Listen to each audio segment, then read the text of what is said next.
I think you'll like this problem. Part A just says write the equation of the tangent line at a certain point and then use it to approximate something. So it gives us a point, and we know to find the slope, we got to plug it into the derivative. The derivative have x's and y's in it, which means you got to use the 1 and the 0 for the x and the y.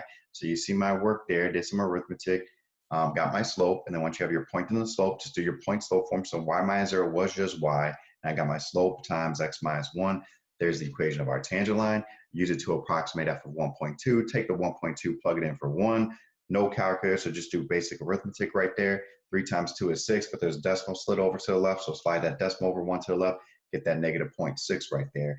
And then if they ever ask us, is that estimate an under or over estimate, we would have to know something about the concavity of that shape. So for example, if they told me the graph was concave down, and then the tangent line approximation was above the curve, the tangent line approximation would be an overestimate. It would be greater than the actual value. If the graph was concave up, all the tangent lines you draw are going to be below the curve. So the point you're finding on the tangent line would be below the actual value right there. But it didn't ask us for that, but it might ask us for that in the future.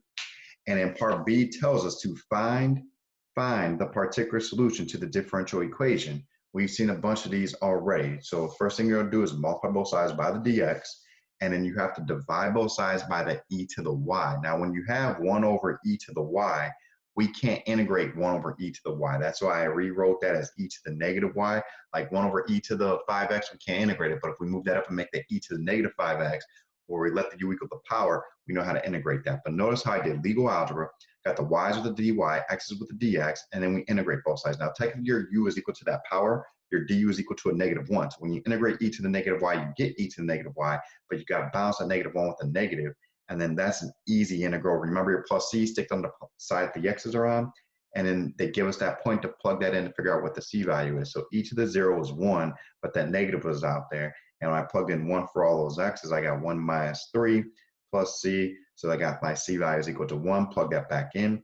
And then most of these keep saying get y equals. So I have to like plug that back in. And then right here, I just need to get the y by itself. So what you want to do is isolate the exponential part first, get rid of that negative. So I divided everything by a negative first. It gave me that blue stuff.